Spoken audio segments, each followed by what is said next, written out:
अगं खरं तर ना, ही फार गमतीशीर गोष्ट आहे आणि हे फार अनावधानाने झालेलं आहे. कसं झालं, जसं मी मिडल मॅनेजमेंटमधनं पुढे आले, अ, त्या दरम्यान आणि त्याच्या थोडंसं नंतर कोव्हिड सुद्धा आला. तर मला तेव्हा असे बरेच जण भेटले, की ज्यांना एक मिड मॅनेजमेंट नंतर किंवा 35शीच्या पुढे आल्यानंतर असं तेव्हा जाणवायला लागलं, की हे मे बी आमचं बरोबर करियर नव्हतं. याच्यामुळे मी असिस्टंट मॅनेजरपासनं मॅनेजर, मग सीनियर मॅनेजर किंवा ए-व्ही-पी किंवा व्ही-पी झालो. पण मला इथून मॅनेजिंग डायरेक्टर किंवा सी सूटमध्ये जाण्याकरता काय वेगळ्या कॅपॅबिलिटीज किंवा स्किल्स आहेत. You know, you cannot have the same skill and aim for a bigger role. आणि जेव्हाही पीपल टॉक अबाउट की मला जॉब नाही करायचा मला स्टार्टअप करायचं आहे. तेव्हा मी त्यांना विचारते, "बरं कशामध्ये? असं तुमच्याकडे काय आहे, की जे मी पैसे देऊन विकत घेईन?" आणि काही-काही मुलांशी बोलल्यानंतर आणि त्यांचे प्रॉडक्ट्स पाहिल्यानंतर लाइक माइंड ब्लोइंग. म्हणजे अशा पद्धतीचा विचार पण आपली मुलं करता आहेत. At such young age. Feel very proud to see that Snehal. हो, खूप जास्ती. आणि मी जेव्हा स्पिरिच्युअलिटी म्हणते तेव्हा ते रिलिजियस असतं असं नाही. तुम्ही कुठल्याही देवाला मानत असाल किंवा तुम्ही युनिव्हर्सला मानत असाल किंवा हायर पॉवरला मानत असाल. पण एक असा पॉइंट असला पाहिजे जिथे तुम्ही कंप्लीटली शरणागत होता. नमस्कार. टीजीव्ही मराठीमध्ये आपल्या सर्वांचे स्वागत आहे. मी स्नेहल सिंग मी नवीन सामला आणि मी Sucharita Kari. The guiding voice आता मराठीमध्येही आपल्या उज्ज्वल भविष्यासाठी. The guiding voice TGV Marathi channel विद्यार्थ्यांसाठी, तरुण व्यावसायिकांसाठी मार्गदर्शन करण्यासाठी केले गेलेले आहे. आम्ही या पॉडकास्टमध्ये नवीन तंत्रज्ञान ट्रेंड्स, सहजीवनाच्या अनुभवांवर सॉफ्ट स्किल्स, व्यक्तिमत्वासाठी विकास इत्यादींवर चर्चा करू.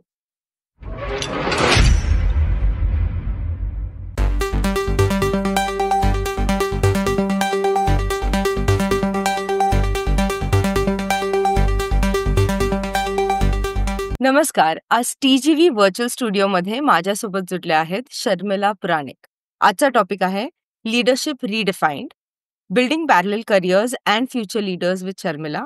नेतृत्वाची नव्याने व्याख्या, समांतर करिअर आणि भावी नेत्यांची उभारणी शर्मिला सोबत. तर first of all thank you Sharmila for being here आणि आम्हाला तुमचा वेळ दिल्याबद्दल. Hello, I'm Steve Ahern, one of the judges of the Asia Podcast Awards. I'm interrupting this episode to let you know that you're listening to an award-winning podcast. This podcast won its category in the 2024 Podcast Awards, so you know you're listening to quality. Enjoy your listening experience and congratulations to the team who created this award-winning podcast for you. आणि आज आपण मस्त गप्पा मारूया, पण त्या गप्पांकडे वळण्याआधी थोडीशी मनाला गुदगुली करूया. मी तुला काही शब्द देणार आहे आणि तू तो शब्द ऐकल्यानंतर मनात सगळ्यात पहिलं जे पण येतं, ते तू सांग. ओके? आणि मग आपण एपिसोडकडे वळूया. तर सगळ्यात पहिला शब्द, कारण की आपण त्याच्याबद्दलच थोडंफार बोलणार आहोत, नेतृत्व, लीडरशिप. नेतृत्व लीडरशिप म्हणजे इम्पॅक्ट किंवा त्याचा परिणाम जो तुम्ही करू शकता. परफेक्ट. विजन, दृष्टिकोन. पर्पस, तुमचं ध्येय आणि तुमचं उद्दिष्ट. बॅलन्स, संतुलन. शांतता, मनःशांती. इनोव्हेशन. वे फॉरवर्ड, पुढे जाण्याचा मार्ग. परफेक्ट. सक्षमीकरण, empowerment. Growth. Perfect. Yash, success. It's a milestone. एक पडाव आहे जिथून पुढे पुढे जायचंय. ओके. रेझिलियन्स, सहनशीलता. ती एक पद्धत आहे जी स्वतः वन लाईन नाही सांगता येणार, पण जिथे स्वतःही मनःशांती मिळवू शकते स्वतःला आणि तुम्ही पुढेही जाऊ शकता. बेसिकली एक विन विन सिच्युएशन. परफेक्ट. आणि लास्ट वन, ग्रोथ, वाढ. तो एक प्रवास आहे. ती एक खूप सुंदर जर्नी आहे. परफेक्ट. थँक्यू. पुन्हा एकदा द गायडिंग व्हॉइस मराठीमध्ये आपल्या सर्वांचं स्वागत आहे. PGV मराठी आपल्या उज्ज्वल भविष्यासाठी आणि मी आहे Snehal Singh. The guiding voice मराठीच्या माध्यमातून आम्ही या जगाला थोडं अधिक चांगलं बनवण्याचा प्रयत्न करतो. आम्ही महत्त्वपूर्ण गोष्टींबद्दल बोलतो, ज्यामुळे तुमचे जीवन किंवा करिअरमध्ये थोडी सुधारणा होऊ शकते. तर पुन्हा एकदा शर्मिलाजी, थँक यू. आज तुमचं स्वागत आहे आमच्या एपिसोडमध्ये आणि आमच्या या प्रवासात तुम्ही सहभागी झाला याबद्दल. अ, तुझ्या लाईफला भरपूर फॅसेट्स आहेत that I am aware of. Okay. आणि तू त्या common most of the things बद्दल तू ऑलरेडी बोललेली आहेस, whether it is finance, whether it is leadership. तर मला तुला हे विचारायचं की अजून कुठली साईड आहे शर्मिलाला, ती अजून काय करते? साईड आहे म्हणण्यापेक्षा ना मला प्रत्येक वेळेला नवीन काहीतरी करून पाहायला फार आवडतं. हम्म. आपण अनेकदा स्वतःला एका ढाच्यात सामावून घेतो, की मीही अशीच आहे किंवा हे मला येतं, हे मला जमणार नाही. आणि बरेचदा आपल्याला असा प्रश्न विचारायला हवा स्वतःला, की इज दिस अ फॅक्ट? हे खरं आहे का? मग त्या वाईट गोष्टींबद्दल पण आहे आणि ते चांगल्या गोष्टींबद्दल पण आहे. कारण सम ऑफ द थिंग्स ज्या काही गोष्टी अशा आहेत, की ज्या आपल्या वीकनेसेस आहेत. आपला बरेचदा त्याच्यावर फोकस फार असतो. आपण त्या पुढे नेण्याचा प्रयत्न करतो. आणि असंही होऊ शकतं, की जे स्ट्रेंथ किंवा आपले मेन पॉइंट्स आहेत, तिथे आपला थोडा ओव्हर कॉन्फिडन्स पण वाढू शकतो. तर रिव्हॅल्युएशन करायला आणि नवीन मार्ग काढायला मला फार आवडतं. I like what you sed. आपण आता जसं तू म्हटलीस, की तुला भरपूर गोष्टी एकत्रही करायला आवडतात. आणि कुठेतरी आय थिंक आता ते इझिली एक्सेप्टेबल झालंय लोकांना पण, की आपण हो, एक व्यक्ती 2-3 गोष्टी करू शकते. पण तुझं काय म्हणणं आहे? तुझा फोकस जनरली आणि as far as I know, तू लोकांना हेल्प करतेस, इंडिव्हिज्युअल्सला हेल्प करतेस इन बिल्डिंग पॅरलल करियर्स किंवा ते. तर what inspired you to start focusing on that as your journey? अगं, खरं तर ना, ही फार गमतीशीर गोष्ट आहे आणि हे फार अनावधानाने झालेलं आहे. कसं झालं, जसं मी मिडल मॅनेजमेंटमधनं पुढे आले, अ, त्या दरम्यान आणि त्याच्या थोडंसं नंतर कोव्हिड सुद्धा आला. तर मला तेव्हा असे बरेच जण भेटले, की ज्यांना एक मिड मॅनेजमेंट नंतर किंवा 35च्या पुढे आल्यानंतर असं तेव्हा जाणवायला लागलं, की हे मे बी आमचं बरोबर करियर नव्हतं. हं. आम्ही इंजिनिअरिंग किंवा आय-टी हे समाजाच्या नियमानुसार, आई-वडिलांच्या इच्छेनुसार किंवा पगार म्हणून इथे आलो. पण हे मे बी मला संगीताचीच जास्ती आवड होती किंवा मला डेस्क जॉब न आवडता मला फिरायचीच फार आवड होती. आणि नंतर मग काय झालं, एक तो पण वेळ आला जेव्हा कोव्हिडमध्ये सगळे घरी बसले. थोडंसं स्वतःला जाचपून पाहायचे सगळ्यांकडे अवधी होता त्यावेळेला. आणि मग तेव्हा ना थोडंसं हे फ्रस्ट्रेशन पण वाढायला लागलं. की माझं ध्येय काय आहे? मी बरोबर करतेय का? मी इथून पुढे का जात नाहीये? मला इथेच पुढे जायला पाहिजे का? का माझ्यासाठी दुसरंच करियर होतं आणि आता मी चुकीच्या ठिकाणी आलो आहो किंवा आले आहे. तर मग अशा वेळेला अशी बरीच लोकं माझा स्वभाव थोडा बोलका असल्यामुळे येऊन बोलायला लागले आणि त्या चर्चेतनं मग हळू मी सुद्धा इव्हॉल्व होत गेले आणि त्यांना सुद्धा काय मदत होत गेली. तर असा हा प्रवास आहे. रादर दॅन मी असं नाही म्हणणार, की मी खूप जाणीवपूर्वक या गोष्टीचा चॉईस केला, की मला हे करायचं आहे. पण ते घडत गेलं आणि मला असं वाटतं माझा या दृष्टीकडे अवेअरनेस होता, फोकस होता थोडासा. हं.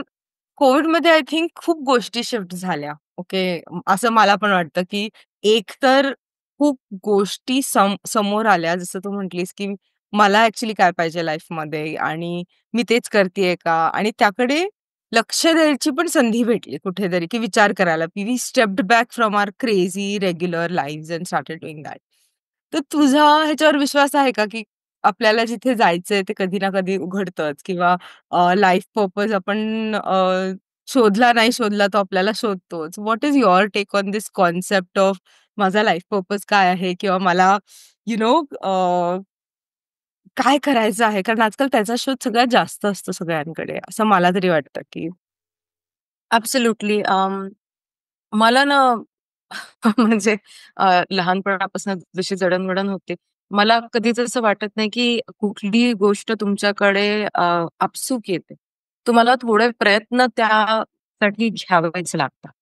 हं. तुम्हाला म्हणजे इनफॅक्ट तुला आपल्याला समजा असं वाटत असेल, की मला कुठली तरी गोष्टीबद्दल विचार करायचा आहे किंवा ती मला समजून घ्यायची आहे. तर त्या दिशेने आपल्याला प्रयत्न करावे लागतात. आणि ते प्रयत्न वेगवेगळ्या प्रकारचे असू शकतात, की स्वतःच्या मनात काय आहे ते लिहून काढण्यापासनं तर ध्यान करणे, चिंतन करणे, ते किंवा आपल्या एखाद्या मेंटरशी बोलणे, आपल्या जुन्या बॉसशी किंवा जवळच्या एखाद्या माणसाशी किंवा जर असं वाटलं की प्रोफेशनल हेल्प पाहिजे, तर एखाद्या कोचकडे जाण्यापर्यंत. तर तुम्ही कुठल्या स्टेजला आहात आणि तुम्ही स्वतःची मदत करू शकता का तुम्हाला दुसऱ्याकडनं मदत हवी आहे, त्याचं पण स्वतःला एक आकलन करता यायला पाहिजे, की मला किती बरं नाहीये. मला नुसतं घरी वाफा घेऊन होणार आहे, की डॉक्टरकडे जाऊन अँटिबायोटिक घेतल्याने माझा खोकला जाणार आहे. हे थोडासा अंदाज यायला लागतो. पण मला असं वाटतं, की इंटरव्हेन्शन आपण ज्याला म्हणतो, मी मदतही नाही म्हणणार. बरेचदा काय होतं इतर व्यक्ती they act as a catalyst. तुम्ही ऑलरेडी तिथे असता, पण ते तुम्हाला थोडासा एक जो आपण म्हणतो ना, सावध असा धक्का लागतो पुढे जाण्यासाठी. ती कोणीही व्यक्ती असू शकते, ते एखादं पुस्तक असू शकतं. ते एखाद्या वेळेला ध्यान करत असणारा तो क्षण असू शकतो. पण ते तुम्हाला प्रयत्नपूर्वक आत्मसात करावं लागतं, की मला हे समजून घ्यायचं आहे, ही माझी दिशा आहे आणि गवसलं तरी चांगलं, नाही गवसलं तरीही चांगलं. पण जे मी करते आहे, म्हणजे आपलं जे कर्म आहे, जे आपलं धर्म आहे, ते मी सोडणार नाही. हं. कारण मला असं वाटतंय माझं पर्पज काहीतरी आहे, म्हणून मी आहे तो मार्ग सोडायचा आहे का? नाही. कुठलंच ध्येय असं नसतं, की जे हातातलं कर्तव्य सोडून दुसरं काहीतरी करायला सांगतं. I love what you said आणि आय थिंक तिथेच तू जे लोकांना हेल्प करतेस in terms of building parallel empires or parallel careers that fits in very well, की आहे ते सगळंच सोडून काहीतरी नवी दिशा पकडण्यापेक्षा जे आहे त्याबरोबर अजून काहीतरी एक्सप्लोर करायचं. तर तू कसं गाईड करतेस to help people build that balance in following what their heart is saying and what is needed to be done? कारण की बेसिकली याच्यामध्ये पण कसं असतं, की तुम्ही कुठल्या वयोगटात आहे ना, ते पण फार आवश्यक असतं. तुम्ही जेव्हा थोडेसे यंग असता, तेव्हा तुमचा बेसिक हेच असतो, की मी काय करियर घेऊ? सायन्स घेऊ का कॉमर्स घेऊ का आर्ट्स घेऊ? तिथूनच तुमचे प्रश्न सुरू होतात. पण मी मोस्टली जे काम करते that is into senior leadership roles basically. तर तिथे काय होतं ना, की तुम्ही एका प्रकारच्या सक्सेस स्टेजला आलेले असता आणि ते तुमचं एक मिक्स बनलेलं असतं. म्हणजे ती एक छान रेसिपी असते राइट, की मी असं-असं केलं तर हा माझा मसाले भात छान होतो बरं का. मग करेक्ट. आता मी ती रेसिपी का चेंज करावी? पण तिथेच आपण म्हणतो, की काही गोष्टी अनलर्न करायच्या किंवा जाऊ द्यायच्या. जे शिकलेलं आहे ते सोडायचं. हे फार महत्वाचं असतं. तेव्हा कुठे त्या नवीन गोष्टी आत्मसात करता येतात आणि मग हा प्रवास सुरू होतो. आणि काही वेळेला याच्यात 2-3 गोष्टी असतात, की बिकॉज या गोष्टींनी आपल्याला आधी सक्सेस दिलेला असतो. आपल्याला ती सोडायची इच्छा नसते. अनेकदा असं असतं, की आपल्याला माहिती नसते, की माझ्याकडे जर का या 10 गोष्टी आहेत, तर त्यातल्या नेमक्या 2 कुठल्या बाहेर काढायच्या आहेत आणि 2 कुठल्या नवीन अ, आत्मसात करायच्या आहेत. तर हे अंडरस्टँडिंग यायला काही इव्हॅल्युएशन प्रोसेस असतात. आपण काही स्टेप्स करतो, काही एक्सरसाइजेस करतो आणि मग त्याच्यातनं मग ते हळू-हळू त्याचा उलगडा होतो, की हे करणं आवश्यक आहे. ही जी गोष्ट होती, ही आत्तापर्यंत माझी स्ट्रेंथ होती. याच्यामुळे मी असिस्टंट मॅनेजरपासनं मॅनेजर, मग सीनियर मॅनेजर किंवा ए-व्ही-पी किंवा व्ही-पी झालो. पण मला इथून मॅनेजिंग डायरेक्टर किंवा सी सूटमध्ये जाण्याकरता काय वेगळ्या कॅपेबिलिटीज किंवा स्किल्स आहेत. You know, you cannot have the same skill and aim for a bigger role. Correct. तर तो एक जर्नी आहे. त्याच्यामध्ये खूप इम्पोर्टंट पार्ट जेवढा लर्निंगचा पार्ट असतो, तेवढाच जाऊ देण्याचा, जुनं जे आहे अडगळ ती बाहेर मोकळी करण्याचा खूप मोठा रोल आहे असं मला वाटतं. अ, तू सी स्वीट बद्दल बोललीस आणि this is where I am little curious कारण की त्या पोस्टला ऑलरेडी काही लोकं पोहोचलेली असतात. Okay, as you said. You have achieved it. You have made it happen. Okay. तर when you working with these C suite executives काय चॅलेंजेस तुला असे वाटतात की त्यांच्यासाठी युनिक आहेत? Like when I have to go there की मला आत्ता जसं तू म्हटलीस की मी जिथे आहे तिथून मला जेव्हा त्या लेव्हलला जायचंय तर ऑफकोर्स मला सतत भरपूर बदल आणायचा आहे. ओके. पण जेव्हा लोकं तिथे ऑलरेडी आहेत आणि आता त्यांना अजून काही एक्सप्लोर करायचं आहे, तर काय कॉमन चॅलेंजेस तुला सगळ्यात जास्त येतात with with people who have made it happen? Um, what म्हणजे माझं जे कॉमन निरीक्षण म्हणता येईल ते असं आहे, की स्किल आणि कॅपेबिलिटीज असतात. म्हणजे ज्याला आपण टेक्निकल स्किल्स म्हणतो. म्हणजे इफ यू आर तुम्ही CTO झाला, चीफ टेक्नॉलॉजी ऑफिसर किंवा CHRO किंवा CMO, चीफ मार्केटिंग ऑफिसर. तर टेक्निकल स्किल्स असतात. पण जी इंटेन्सिटी ऑफ द रिस्पॉन्सिबिलिटी असते ना, म्हणजे ती फार मोठी असते.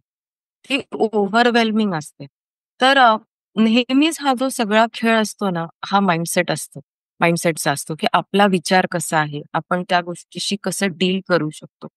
अ, अनेकदा यांना जे चॅलेंजेस येतात ते असे येतात, की इंग्लिशमध्ये त्याला इम्पोस्टर सिंड्रोम म्हणतात हं, किंवा मराठीमध्ये, की मी चुकून तर नाही आले ना इथे आणि बायकांना फार होतं. मे बी मी डिझर्व्हच नाही करत एखादा चॅलेंज आल्यानंतर हं. किंवा मला ही माहितीच नाहीये. जेव्हा की टेक्निकल कॅपेबिलिटी असते, तर ते मेंटल बॅरियर्स ब्रेक करण्याचा आणि स्वतःची व्हल्नरेबल साइड बाहेर ठेवण्याचा. कारण बिकॉज या पोझिशन्सवरती तुम्ही फार हाय रिस्कवर असता, जिथे तुमची पर्सनॅलिटी खूप बाहेर येते. Correct. Because in a way तुम्ही आता ते प्रॉडक्ट आहात.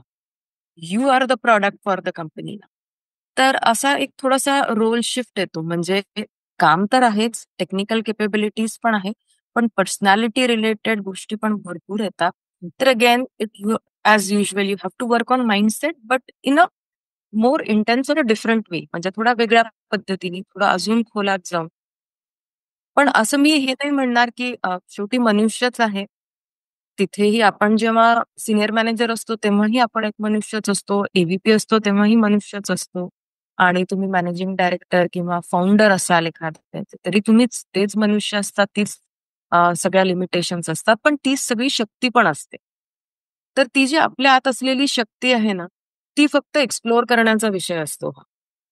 अ, तू अगदी म्हणजे you talking on the lines of mindset shift to a greater extent. Okay.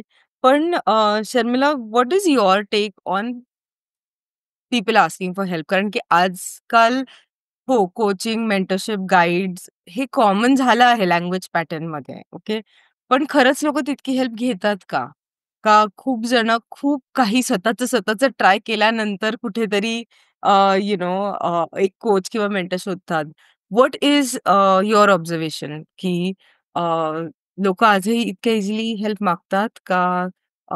It is still a taboo की मी एवढं सगळं केलंय, मग आता मला कोण गाईड करणार? काय एक्सपिरियन्सेस आहेत तुझे?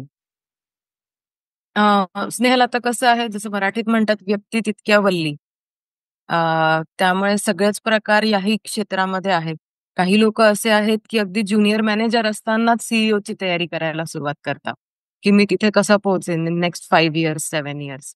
आणि काही असे असतात, की ज्यांना कॉन्फिडन्स असतो, की नाही, मी इथवर जसं आलो आहोत, इथून पुढे पण तसं जाणार. बरेचदा काय होतं, की एक चांगली गोष्ट नाही आहे. पण कुठेच जरी जेव्हा थोडीशी ठेच बसते किंवा हातातनं सुटायला लागतं, तेव्हा अनेक जण मग मदत घ्यायचा विचार करतात. म्हणजे तसं आहे ना, की जेव्हा आपल्याला ब्लड टेस्टमध्ये शुगर जास्ती येते किंवा काहीतरी पॅरामीटर्स वर-खाली होतात, तेव्हा मग आपण व्यायाम करण्याचा, अ, डाएटकडे बघायचा विचार करतो. तोवर आपलं सुरू असतं ते सुरू असतं. असंच काहीसं या क्षेत्रात पण होतं असं मी म्हणेन. की मग जेव्हा असं सुटायला लागतं, की अरे, may be me he position next year continue करू शकेन की नाही? हं. माझ्याकडे तर एवढे ESOPs आहे. अ, मला इथून पुढे जाता येणार की नाही? किंवा मला इथून मोठ्या ऑर्गनायझेशनमध्ये जाता येणार की नाही? किंवा अदर चॅलेंजेस मग त्यावेळेला हवीच. पण मला असं सुचवायला आवडेल, की असं व्हायच्या आधी जर का थोडी-थोडी मदत घ्यायला सुरुवात केली तर काहीच हरकत नाहीये. आणि इट इज जस्ट लाइक की आपण जसं तुम्ही कुठलातरी व्यायाम रोज करत असाल, एक वॉकला जात असाल, हे सुद्धा तसंच आहे. कारण ही फार मोठी जबाबदारी आहे आणि थोडा सपोर्ट घेणं is totally okay. Agreed. I think माझा exposure to coaching happen very, very, very young. Young in the sense I have always had mentors किंवा कोचेस. तर नेहमी कुठल्या टप्प्यावरती माझं स्वप्न चेंज झालं किंवा आता नवीन स्वप्न बघितलं, तर I have always had a tendency की चला, ही कोणीतरी आहे ज्यांनी हे ऑलरेडी फिगर आउट केलंय किंवा कोणीतरी असेल जे मला तिथपर्यंत घेऊन जाऊ शकतं and I have chosen to take help. आणि मग त्याच्यामुळे मला असं वाटतं की मोस्टली जे धक्के खायचे ते ऑटोमॅटिकली कुठेतरी कमी होऊन जातात. कारण की आपण एकटेच नाही खात आहोत. कोणीतरी आपल्याला ऑलरेडी गाईड करत आहे. पण अजूनही खूप जण वाट बघतात, की होऊ दे. जेव्हा खूपच अवघड होईल तेव्हा मी विचार करेल. तू आणि मी बोलत असताना रिसेंटली आपण हे बोललो होतो, की का का all inventions are always outside of India wherein Indian people are actually making it happen. आणि तुझा स्ट्राँग बिलीव्ह आहे, की नेक्स्ट स्टीव्ह जॉब्स इंडियाकडूनही येऊ शकतो. मग तुला असं का वाटतं? Where is this coming from? अं, मला असं वाटतं ना, मी जेव्हा लहान मुलांबरोबर काम करते, जे कॉलेजमध्ये आहे, तर स्टार्टअपचा फार बझ आहे. आणि जेव्हाही पीपल टॉक अबाउट की हां, मला जॉब नाही करायचा, मला स्टार्टअप करायचं आहे. तेव्हा मी त्यांना विचारते, "बरं कशामध्ये? असं तुमच्याकडे काय आहे, की जे मी पैसे देऊन विकत घेईन?" आणि काही-काही मुलांशी बोलल्यानंतर आणि त्यांचे प्रॉडक्ट्स पाहिल्यानंतर लाइक माइंड ब्लोइंग. म्हणजे अशा पद्धतीचा विचार पण आपली मुलं करत आहेत. At such young age. Feel very proud to see that Snehal, की राइट. आतापर्यंत आपल्या डोक्यामध्ये फक्त वस्तू वापरायचा विचार होता किंवा ती वस्तू प्रमोट कशी करू असा विचार होता. एक न्यूनेस ऑफ द कॉन्सेप्ट प्रत्येक वेळेलाच एखादी डिस्कव्हरी किंवा इन्व्हेन्शनच असायला हवं असं नाही. पण एखादी गोष्ट करण्याची एक वेगळी पद्धत सुद्धा. तर हं. आता ना म्हणजे जे आपलं आधीचं एज्युकेशन पण होतं, की पाठांतर करा, पास व्हा. एवढे मेरिटमध्ये आलात का? इतके एंट्रन्स एक्झाम क्लिअर केली का? असं न होता मी काय वेगळं करू शकते किंवा शकतो? काय गरज आहे? आणि यातनं पण मला आर्थिक मार्ग पण आहे आणि स्वतःची आयडेंटिटी, स्वतःचं एक नाव या क्षेत्रामध्ये निर्माण करण्याची पण संधी आहे ना, दॅट लेव्हल ऑफ एनर्जी खूप ट्रेमेंडस आहे आजच्या यूथमध्ये. जी आमच्या वेळेला नव्हती. आमच्या वेळेला सगळ्यांचा फोकस असा होता, की किती चांगले मार्क मिळवावे आणि किती चांगली नोकरी घेता येईल किंवा सरकारी मिळेल का? किंवा मग यूएसला जाता येईल का? Was a very big thing. Right. पण हो, मी जेव्हा मुलांना बघते त्यांना इथेच राहायचं आहे आणि इथे स्वतःचं काहीतरी नवीन निर्माण करायचं आहे. Which is why I very strongly believe की इथून पुढे आपल्याकडे ह्या सगळ्या गोष्टी होतील. इनफॅक्ट इव्हन आपल्या कंट्रीमध्ये मेक इन इंडिया मूव्हमेंटला फार जास्ती प्रोत्साहन आहे. MSME, small scale business units government foster करते आहे. वेगवेगळ्या टॅक्स रिबेट्स आहेत. राइट. स्त्रियांकरता वेगवेगळ्या रोजगारांसाठी आणि स्वतःच्या बिझनेस युनिटसाठी आहे. नंतर सस्टेनेबिलिटीमध्ये पुष्कळ ऑप्शन आहेत, ई-एस-जीमध्ये आणि आपले मुलं हे सगळं एक्सप्लोर करतात आहे. ही खूप छान गोष्ट आहे. Agree totally. आणि आपण जर लीडर्स बद्दलच बोलत आहोत, like Steve Jobs led people to dreaming आणि इनोव्हेशनला त्याने सगळ्यात जास्त प्रोत्साहन दिलं. तसं जेव्हा आपण टॉप लीडर्स बद्दल बोलतो, तर तुला काय वाटतं कुठल्या क्वालिटीज मला इम्बाईब करून घ्यायला पाहिजे जर मला उद्या लीडर बनायचंय किंवा काहीतरी एक नवीन बदल आणायचा या जगात, तर व्हॉट आर बेसिक क्वालिटीज तुला वाटतात, की हे 5 हे 3 क्वालिटीज असायलाच पाहिजेत? अं, आता लीडरशिपमध्ये पण ना वेगवेगळ्या टेक्निक्स असतात, राइट? एक सर्व्हंट लीडर असतो, एक डिक्टेटर लीडर असतो, राइट? अनेक ठिकाणी एक डेमोक्रॅटिक लीडर असतो. तर प्रत्येकाची स्वतःची वेगवेगळी आयडिओलॉजीज असते, की तुम्ही कशा पद्धतीने स्वतःला ॲज अ लीडर घडवा. असं काहीच गरजेचं नाहीये. बरेच लोकं म्हणतात, की मी खूप आउटगोइंग नाहीये, मी इंट्रोव्हर्ट आहे, तर मी कसं लीडर होऊ? हं. काहीच गरज नसते. Even introverted leader are extremely successful are running multi million dollar businesses. Correct. तर तसंच मला असं वाटतं, की तुमची personality is also not a calling card. But लीडरला सगळ्यात महत्त्वाचं काय आहे, की व्हिजन असणे, की इथून पुढे काय करायचं आहे, कसं दिसणार आहे, जे कोणीही नाही बघितलं किंवा कोणीही समजू शकत नाही. ते बघण्याची, समजण्याची आणि ते दुसऱ्यांना समजावून सांगण्याची ताकद असली पाहिजे. त्या व्हिजनसाठी मला दुसऱ्यांना प्रोत्साहित करता आलं पाहिजे, की आपल्याला हे बघा इथे पुढे जायचं आहे आणि याकरता आपण सगळे मिळून कार्य. तर त्या पद्धतीचं व्हिजन असणे, त्या व्हिजनची क्लॅरिटी असणे, त्या पद्धतीने लोकांना मोटिव्हेट, इन्स्पायर करता मोटिव्हेशनपेक्षा पण इन्स्पायर करता आलं पाहिजे. जे लीडर्स स्वतःच्या ॲक्शननी इन्स्पायर करू शकतात, रादर दॅन भाषण देऊन किंवा रूल्स काढून, की हे रेग्युलेशन आलंय सगळ्यांनी फॉलो करा. ते जास्ती सक्सेसफुल होतात. मी करतोय मला बघा आणि तुम्ही पण करा. रादर दॅन सेइंग की तुम्ही इतके तास केलंच पाहिजे किंवा असंच केलं पाहिजे. So that is the third quality. Vision, clarity, inspiration that you get and then resilience, की आज चांगलं आहे, उद्या वाईट आहे. पण you are always resilient in the face of कारण तुम्ही बऱ्याच लोकांचा आधारस्तंभ आहात. ते तुमच्याकडे बघता आहेत. तर तुम्ही किती रेसिलियंटली प्रत्येक सिच्युएशनशी डील करू शकता. I think that is a very most important quality. आणि fifth is always ready to learn, unlearn, change. That openness of mind. तो मोकळेपणा हवा. मी म्हणजे कोणीतरी लीडर आहे आणि मी म्हणते ते खरं. मी सांगितलंय तर करायचं. असा ॲटिट्यूड नसता, की मी पण चुकते आहे. मला मे बी एआयमध्ये काहीच माहीत नाही. आमच्या एआयमध्ये ना एक फार चांगली टर्म मी नुकतीच ऐकली टीमकडनं. They call it catastrophic forgetfulness. So some things you have to forget and unlearn. So ह्या 5 qualities I think are very important for a leader. I love what you sed.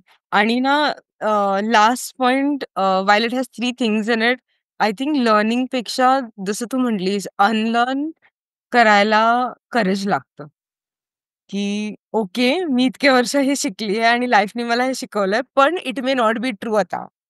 Okay. आणि ह्या सगळ्यामध्ये okay, तुझा तुझं मत काय? Does spirituality play any role in any of this? हो, खूप जास्ती. आणि मी जेव्हा स्पिरिच्युअलिटी म्हणते तेव्हा ते रिलिजियस असतं असं नाही.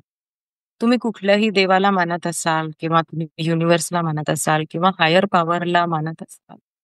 पण एक असा पॉइंट असला पाहिजे जिथे तुम्ही कंप्लीटली शरणागत होता. हं. तुम्हाला एक्सेप्टन्स आहे आणि की इथे सगळं काही शेम आहे. सगळ्या ह्याच्यानी, की मी इगोलेस आहे.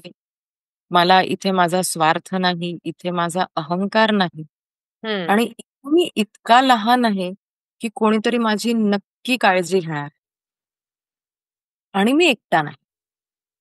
तर अशी ही फार सुंदर जागा आहे आणि मला असं वाटतं, की सगळ्यांनी याचा अनुभव घेतला पाहिजे. ती मला फार पुढे नेते आणि एक माणूस म्हणून खूप शांतता देते, खूप छान बनवते. तर ही जागा फार महत्वाची आणि प्रत्येकाच्या आयुष्यात असावी. इंटरेस्टिंग.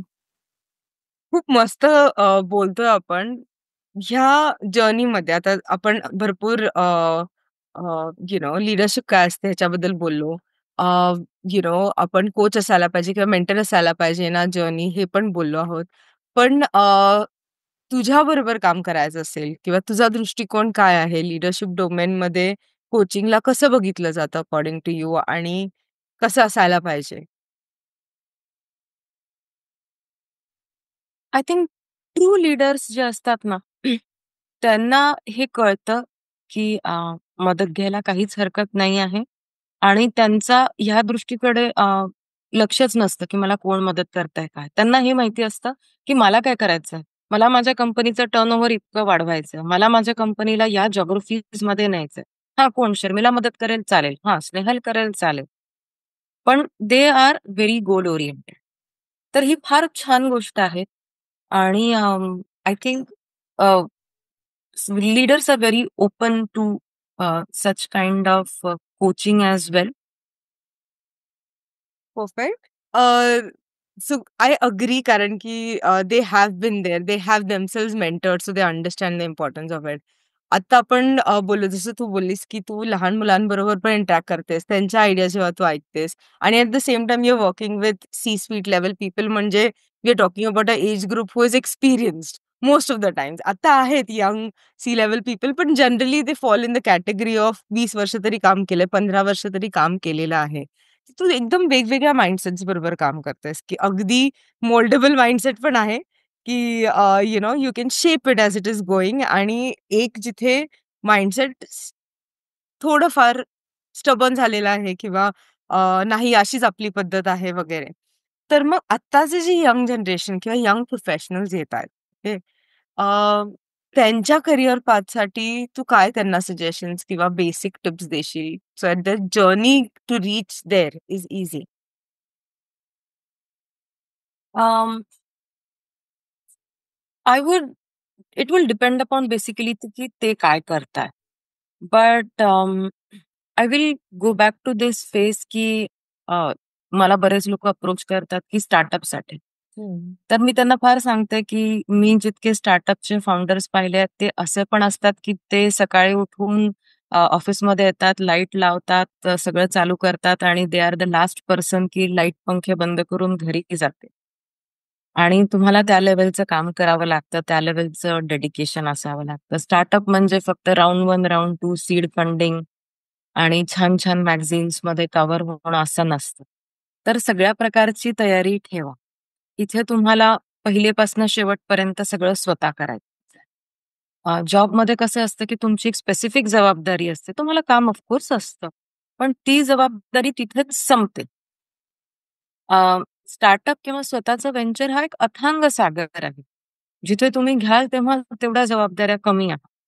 त्यामुळे हे डिसिजन घेताना त्याचा ग्लॅमरचा विचार न करता, आपली जी आयडिया आहे, जी आपल्याला सुरू करायची आहे, त्याच्यात किती पोटेन्शियल आहे आणि स्वतःमध्ये ॲज अ पर्सनॅलिटी किती चॅलेंजेस घेण्याची आणि किती सॅक्रिफाईस करण्याची क्षमता आहे. राइट. कारण ह्या रस्त्यावरती मग तुमचा लीडरशिपचा हाय पाथ असो, तुमचा स्वतःचा फाउंडरचा जर्नी असो, मग ऐकायला छान नाही वाटणार, पण सॅक्रिफायसेस आहेत. अग्रीड. असं काहीही सोपं ताट वाढून ठेवलेलं नाहीये. ते तुम्हाला स्वतःचं तयार करायचंय. तर ही मानसिकता पहिले स्वतःची इव्हॅल्युएट करणं फार आवश्यक आहे. आणि I think the youth, the Gen Zs and even later they are very good in reasoning. हां. तर त्यांचे रिझनिंग स्किल्स फार स्ट्रॉंग आहेत. तर त्यांनी स्वतःचं reason, right? I always tell people to ask at least why 3 times. Hmm. जर का तू मला म्हटलं की शर्मिला मी पुस्तक लिहिणार आहे, तर मी तुला म्हणणार का? Why are you writing? Why is it important to you? What do you तुला याच्यातनं काय सॉल्व्ह करायचंय? यातनं तुला काय मेसेज पोहोचवायचा आहे? जोपर्यंत तुमचं हे व्हाय, का बरं, कशाला हे प्रश्न क्लिअर नाहीये, तोपर्यंत कुठल्याही मोठ्या गोष्टीला हात लावू नका. हं. I I am so in agreement with you. Sharmila, तू दोन्ही साइड्स बघितलेत. एम्प्लॉयी लाईफस्टाईल आणि एंटरप्रेन्योर लाईफस्टाईल. जसं तू म्हटलीस, ॲज अन एंटरप्रेन्योर स्पेशली स्टार्टअप्समध्ये तुम्ही सगळंच करता. You are the peon, you are the sales person, you are everything. ठीक आहे.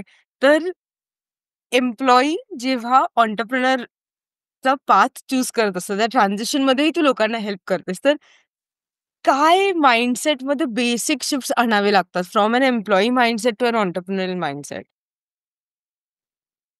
अं, मी माझ्या अनुभवातनं सांगते.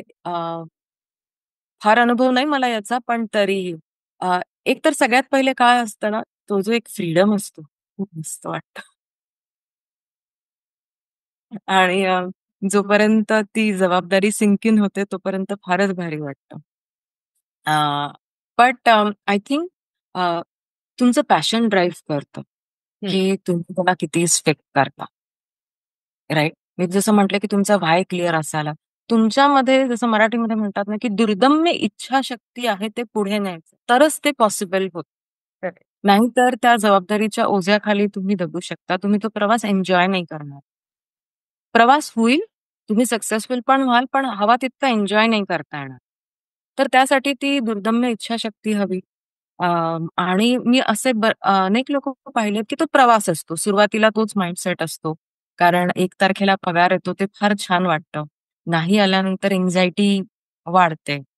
मग त्या अँक्झायटीशी कसं कोप करायचं? काय-काय वेगवेगळे parallel lines as we say की plan A, plan B, plan C काय असायला पाहिजे? त्याच्यामध्ये फायनान्शियल मॅनेजमेंट हा फार मोठा पार्ट येतो. हं. How to create a organizational structure. याच्यामध्ये असं पण आहे की how well you are able to empower your teams. हं. How you are enabling them. अनेकदा लोकांना काय वाटतं की मीच सगळं करावं. पण तसं होत नाही ना, जेव्हा तुम्ही एक कंपनी स्टार्ट करता तेव्हा. राइट. मग त्या छोट्या टीमने सगळं करावं. तर असे बऱ्याच छोट्या-मोठ्या गोष्टी असतात. But it's a very beautiful transition. Amazing to observe it and experience it. असा प्रवास बघताना खूप छान वाटतं आणि याच्यातला एक आय मीन राइट, की माणसामध्ये केवढी शक्ती असते, हे पण आपल्याला दिसतं. कारण पहिलेपासून एंटरप्रेन्योर असाल तर वेगळं, पहिलेपासून जॉबमध्ये असाल, पण एकातनं तुम्ही दुसऱ्यात जेव्हा शिफ्ट होता आणि तुम्ही स्वतःमध्ये तेव्हा जे बदल घडवून आणता, that is a very remarkable thing. Agreed, agreed. And I am blessed to have witnessed such experiences. आणि आपण आज भरपूर गोष्टींबद्दल बोलतोय, whether it comes to spirituality और लीडरशिप और what do I need to be a leader. आणि जसं तू थोड्या वेळापूर्वी बोललीस की स्टीव्ह जॉब्स इंडियामधूनही येऊ शकतो. Okay, startups is a big thing right now in India. India is focusing कुठेतरी की इनोव्हेशन वरती फोकस आहे, स्टार्टअप्स वरती किंवा एंटरप्रेन्योरशिप माइंडसेट वरती फोकस आहे. तर तुझं विजन काय म्हणतं, की how do you envision the future of leadership in India? की भविष्यात कसं असेल leadership? I think it is going to be path breaking now. It is going to be both innovative and benevolent too. कारण innovation तर आहेच आणि प्रत्येक क्षेत्रात आहे. असं नाही की फक्त आय-टी आणि टेक्नॉलॉजी. फार्मिंग झालं, शेती व्यवसाय झाला, वेगवेगळं मॅन्युफॅक्चरिंग झालं, फूड आयटम्स झाले. त्या सगळ्या क्षेत्रात आहे आणि दुसरं मला असं वाटतं, की जसं आपण बोललो, की लोकं स्पिरिच्युअल पण खूप होत आहेत. हं. तर एक सोसायटी मिळून काम करणं आणि बिझनेसेस कॅन बी गुड. जो पूर्वीचा कन्सेप्ट होता ना, की बिझनेस आहे म्हणजे तर काहीतरी वेडं-वाकडंच केलं असेल किंवा बिझनेस करायचं म्हणजे सरळ मार्गाने करताच येणार नाही. तो पण हळू-हळू शिफ्ट होतो आहे. अ, म इट्स अ टफ जर्नी. अजून वेळ आहे. पण आपला बिझनेस करण्याची पद्धत, सरकारी गोष्टी हळू चेंज होतील असं वाटतं आहे. आणि ते एंटायर डेमोग्राफिक्स चेंज करते. मी माझं आणि माझ्यापुरता न राहता व्हॉट कॅन इम्पॅक्ट सोसायटी? काय आपण समाजाला देऊ शकतो? असे बिझनेसेसचा पण मला असं वाटतं विचार जास्ती केला जाईल इथून पुढे. इंटरेस्टिंग. खूप छान बोललीस. कारण की that is what I think as well. खूप गोष्टी शिफ्ट होतायत. होते सोप्या नाहीयेत. आणि पण आपली जी नेक्स्ट जनरेशन आहे ती कुठेतरी ह्याला सपोर्ट करते. We have youngest entrepreneurs coming in. इनोव्हेशनला भरपूर महत्त्व देऊन भरपूर एन्करेजमेंट आपल्याला गव्हर्नमेंटकडून पण भेटतीये. जसं तू म्हटलीस, की सुविधा पण भरपूर झालेल्या आहेत to encourage the new thought leadership in India now. Sharmila, before I move to the last segment, okay? Last नाही, second last segment of rapid fire. तुला काही ऑडियन्सला सांगायचं आहे का, की तुझा मेसेज? अं, ॲक्चुअली नाही. मला असं वाटतं जोपर्यंत कोणीतरी आपल्याला येऊन सल्ला विचारत नाही तोपर्यंत देऊ नये. फार कंटाळवाणं असतं ते. फुकटचा सल्ला देणं आणि घेणं. तुम्हाला खरंच सल्ल्याची गरज असेल तर मला LinkedInवर कनेक्ट करा. अदरवाईज मजेत राहा, हॅव फन आणि एन्जॉय लाईफ. मस्त बोललीस. हो. We should not help those who are not asking for help. Learned it the very hard way. पण thank you for saying that. चल, एक थोडासा तडका मारूया. मी पुन्हा तुला काही प्रश्न विचारणार आहे, जे तुझ्या मनात येईल. आणि असं काही कंपल्सरी नाही, की एकाच शब्दात किंवा वाक्यात उत्तरं द्यायची आहेत. पण तुझा पर्स्पेक्टिव्ह आम्हाला ऐकायचा आहे ह्या गोष्टींवरती. ओके. एक पुस्तक ज्याने तुझा दृष्टिकोन बदलला. अं, बरेच पुस्तकं आहेत, पण मी रिसेंटली वाचलं लुईस हेच, "you can change your life." त्याच्यामध्ये तुमचे विचार तुमच्या शरीरावर किती सूक्ष्म स्वरूपात इफेक्ट करतात, त्याचा इम्पॅक्ट होतो हे दाखवलेलं आहे. तिने खूप छान उदाहरणं दिली आहेत आणि it was really eye opening. आपण नुसतं म्हणतो माइंडसेट, आपले विचार, पण ते शरीरावर उमटतात, दिसतात. तर फार छान पुस्तक आहे. इंटरेस्टिंग. Thank you. जर तुला संधी भेटली एखाद्या ऐतिहासिक नेत्याला कोच करण्याची, somebody from the historical leader, तर ती व्यक्ती कोण असेल आणि का? मी फुकटचा सल्ला देत नाही गरज नसताना. आणि आय थिंक जे लीडर्स होते ते आपल्या सुदैवाने खूप छान लीडर्स आपल्याला मिळाले, मी असं म्हणेन. बट मला आवडेल नेताजी सुभाषचंद्र बोस यांना भेटायला. आणि मला असं वाटतं कुठेतरी त्यांचं कॉन्ट्रिब्युशन थोडंसं मागे राहिलेलं आहे. ते अजून पुढे आले असते, अजून काहीतरी झालं असतं. तर त्यांना पुणेरी पाटी सांगायला नाही, पण ॲटलीस्ट भेटले. नक्कीच. He is one of my favourite leaders too. Mountains का बीचेस? डोंगर का समुद्रकिनार? I think both. बरेचदा माउंटेनवरनं उतरूनच बीच लागतो आणि तो फार सुंदर देखावा असतो. जसं परफेक्ट. गणपतीपुळे. हां. अ, एखादं मोटिव्हेशनल कोट किंवा एखादी म्हण, सुविचार जी तुला नेहमी प्रेरणा देते? अं, सुविचार किंवा प्रेरणा नाही, पण मला असं वाटतं, की I keep telling my self, की राइट हिअर, राइट नाऊ.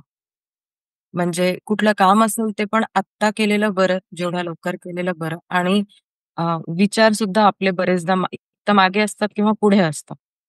मग मी असं स्वतःला ओढून आणते, थांब इथे, इथे थांबायचं. येस. तू तुझ्या मते सर्वात प्रेरणादायी नेता कोण आहे? Inspiring leader?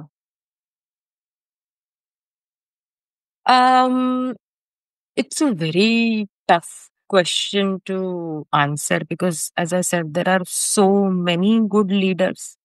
आणि लीडर्स प्रत्येक क्षेत्रातच असतात. म्हणजे असं काही नाही की तुम्ही पॉलिटिकल लीडर असाल, तुम्ही ट्रम्प असाल किंवा मोदी असाल तरी, तुम्ही धीरूभाई अंबानी असाल किंवा तुम्ही रतन टाटा असाल तरीही तुम्ही खूप लाईफ्सला टच करता. तर आणि तुम्ही एक पॅरेंट असाल तर आय थिंक ते सगळ्यात मोठी लीडरशिप आहे. कारण आय थिंक मला असं वाटतं at this point of time सगळ्यात मोठा रोल ईच अँड एव्हरी पॅरेंट्सचा आहे. ते आई असो अथवा वडील. Because for the first 5 years and then up till the age of 15, you are the leader and in many ways तुम्ही तुमच्या मुलांचं आयुष्य शेप करतात. एस्पेशली त्यांचा माइंडसेट शेप करता, की ते दुःख कसं सामावून घेतील. ते लोकांमध्ये कसे वावरू शकतील. ते चांगले मित्र होऊ शकतील की नाही. ते चांगले पती किंवा पत्नी होऊ शकतील की नाही. हे सगळं अनेक अर्थाने आई-वडिलांच्या हातात असतं. त्यामुळे प्रत्येक आई-वडिलांनी तो ग्रेट लीडर असणं खूप आवश्यक आहे. मग आपोआप खूप छान लीडर्स होतील असं मला वाटतं. आय थिंक ते कुठेतरी पण तो जो विचार आहे ना, की शिवाजी जन्मावा पण शेजारच्याच्या घरात, तो थॉट कुठेतरी मागे सोडावा लागेल. अ, अगदी बरोबर, अगदी बरोबर. पण हां, you nailed it. Thank you for bringing a leader into every home. कारण प्रत्येक घरात मला असं वाटतं, की आपण एक लीडर क्रिएट करू शकतो, जो बदल आणू शकतो. आणि आता काळाची गरज आहे, की बदल हा एक्सेप्टेबल असावा. ओके. हां, बोल. आणि एक गंमत सांगू का तुला? जेव्हा आपण लीडर म्हणतो ना, तेव्हा आपल्या दृष्टिकोनात काय असतं माहितीये का? की मी इथे कुठेतरी उभी आहे आणि माझ्या मागे किमान 10, 15, 25, 50 माणसं आहेत. पण ते फार सोपं आहे माहितीये का? स्वतःच्या मनाची लीडरशिप सगळ्यात कठीण आहे. तर जेव्हाही कोणी लीडर व्हायचं एस्पायर करावं किंवा विचार आणावा, तर मी स्वतःच्या शरीराचा, मनाचा, व्यक्तिमत्त्वाचा लीडर आहे का? हा विचार आधी करावा. मग इतर leadership far you know easily येते किंवा एकदम आत्मसात करता येते. तेव्हा whenever we say leader or a leadership, it is you being in yourself and being तुम्ही स्वतःशी किती कम्फर्टेबल आहात. तुम्ही स्वतःला किती आवडता आणि हं. तुम्ही आहे तसे एक्सेप्ट करता का? तुम्हाला माहिती आहे का तुम्ही किती चांगले आहे किंवा किती वाईट आहे? या सगळ्या गोष्टी त्याच्यामध्ये इन्क्लुडेड असतात आणि these are very important I believe. Perfect. मस्त बोललीस आणि it is so bang on. Thank you, thank you, thank you. बरं, एक छंद असा ज्याच्याशिवाय तू राहू शकत नाहीस? गाणं आणि मराठी म्हटलं तर मला नाट्य संगीत फार आवडतं. लव्हड इट. बरं, चहा, कॉफी का पाव स्मूदी? नाही, नाही. चहाशिवाय दुसरं काहीच नाही. म्हणून त्याला अमृत म्हणतात. Cool. Sharmila, thank you, thank you, thank you. आज तू आम्हाला भरपूर वेळ दिलास आणि आमच्यासोबत जुडल्याबद्दल खूप खूप धन्यवाद. काहीही तुला म्हणायचं before I move to the last trivia segment of this episode? अ, सगळ्यात पहिले स्नेहल तुझ्यासोबत गप्पा मारून खूप छान वाटलं. तू या क्षेत्रात इतकं छान काम करते तरी प्रत्येक वेळेला नव्याने सगळं ऐकून घ्यायला इतकी उत्सुक असते. खूप रिमार्केबल आहे आणि I am very thankful to you and Naveen for giving this opportunity and my best wishes are with both of you and your audience as well. सगळ्यांनी मस्त राहा, मजेत राहा. Thank you, thank you, thank you, thank you. आणि आपल्याबरोबर आज जुडल्या होत्या शर्मिला पुराणिक. शेवटच्या सेगमेंटकडे जाण्याआधी पुन्हा एकदा विनंती आहे, टीजीव्ही चॅनलला सबस्क्राईब केलं नसेल तर लगेच करा. आणि तुम्हाला आजचा एपिसोड आवडला असेल तर कमीत कमी 3 लोकांबरोबर, 3 मित्रांबरोबर शेअर करा. कदाचित त्यांचाही फायदा होईल किंवा एखादी टिप्पणी त्यांनाही आवडेल. तुमच्या मित्रांना काहीतरी नवीन भेटेल आणि आम्हाला 3 नवीन सबस्क्रायबर्स भेटतील. तर पुन्हा एकदा थँक यू. ट्रिव्हिया सेगमेंटकडे वळूया. आजचा ट्रिव्हिया सेगमेंट आहे लीडरशिप बद्दल माहीत असलेले 3 फॅक्ट्स. एक, संशोधनातून असं दिसून आलं आहे, की नेत्यांच्या यशात तांत्रिक कौशल्यापेक्षा भावनिक बुद्धिमत्ता EQ, इमोशनल इंटेलिजन्स, भावनिक बुद्धिमत्ता जास्त आहे आणि त्याची भूमिका जास्त आहे. दुसरं, अनेक उत्तम नेत्यांनी त्यांच्या आयुष्याच्या सुरुवातीला मोठ्या अडचणींचा सामना केला आहे, ज्यामुळे त्यांचं नेतृत्व कौशल्य ऑटोमॅटिकली तयार झालं. आणि तिसरं, नेत्यांची शैली अनुभवासोबत बदलत जाते आणि ती हुकुमशाही स्वरूपातून सहकार्यात्मक शैलीकडे ऑटोमॅटिकली वळते. ऑलराइट. ते होते आजचे आपले 3 फॅक्ट्स जे आपल्याला खूप कमी माहीत आहेत नेतृत्वाबद्दल. That is me closing on. Thank you, thank you, thank you. TGV Marathi मध्ये आमच्याबरोबर जुडल्याबद्दल आणि मी होते तुमची होस्ट स्नेहल सिंग.